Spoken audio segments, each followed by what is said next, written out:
You know, when you dedicate quite a bit of time into calisthenics or just in general any form of a skill, right? Oftentimes we find that you start to lose your ability to, empathize and understand those who are beginners in your field, right? Or even just trying to acknowledge the fundamentals and basics. So, like, it's hard for you to recognize the flaws of what you may have started off with because you've just naturally started to fulfill them, fix them out, and now automatically your body just understands via muscle memory that what you're doing is correct, right? You just don't quite understand how you used to do something wrong, right? In other cases, well, you may have a very extensive idea of the field and therefore you're better able to understand those stuff. In my case, I'm the former and I kind of lose touch with those problems I used to face with, right?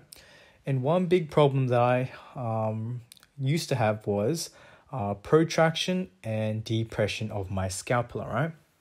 Now, when I considered depression of my scapula, I did not put any emphasis on that at all, right? I was only like, okay, just focus on protraction that works with your serratus anteriors and a bit of your lats, right? But someone commented on my video, right? His name was David Chen, and he mentioned that he couldn't see much of a depression in my scapula, right? And at first, he mentioned that another calimonastic, right? He has a very good planche form, and he seems to engage his lats quite a bit, right? And he used that contraction of the muscle comparison with how he did it with the form I did, right? It didn't look like I was contracting my lats at all. But when I considered this, way before, I always considered that, well, I don't have enough muscle to show that proper contraction, right? Well, in this session, I decided to really emphasize my lat engagement. Just really get in there with the protraction and specifically the depression of my scapula.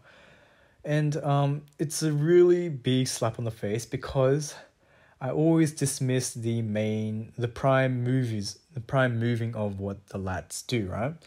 The lats adduct the shoulders and they allow for shoulder extension, right?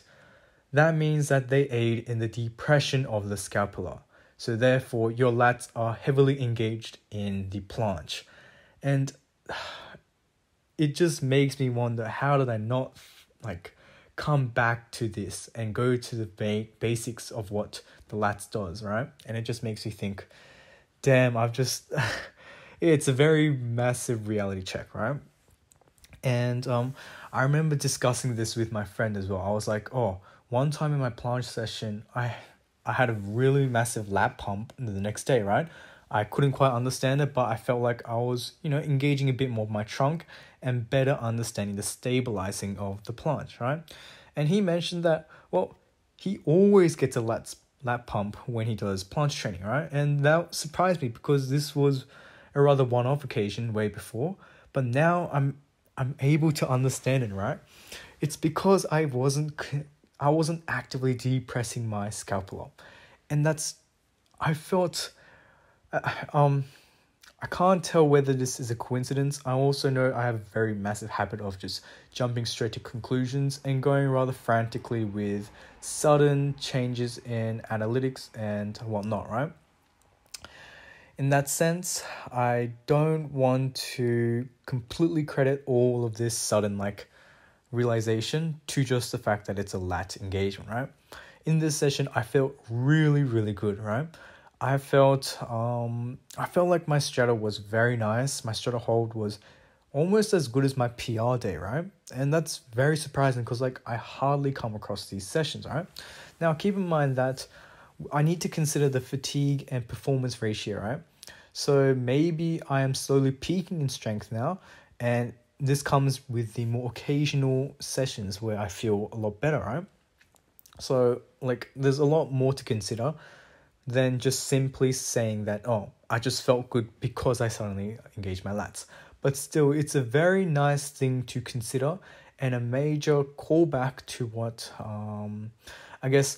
the the more muscle engagement and activation that's required for the planche, right? And because of that, yeah, I feel like there's so much more for me to learn. And if anyone has any advice or insight that they want to ask, like, please comment, right? Please tell me these stuff and please like give me some advice, right? I feel like ever since I started documenting my journey, showing it to the public, right? It's given me so much more, I guess, a widening perspective of what's required specifically in programming and form, right? Those are the two main things that I've like developed and learned most from this stuff, right? And yeah, it's very insightful and it just helps me a lot with my progression, right? And I guess the fact that I come to these videos, I reflect on what I was thinking of, it gives that hindsight and that power of retrospect to better solidify these thoughts and ensure that I'm keeping these for my later workouts. So yeah, it's just really hard to articulate how surprised I was that such a major thing of the planche that I always considered was a fundamental just completely went over my head. And yeah, it's an amazing discovery. It's an amazing advice from David Chen. And, I'm very glad that I was able to stumble across that. So yeah, that's basically it from this workout session, and I'll finish it off here.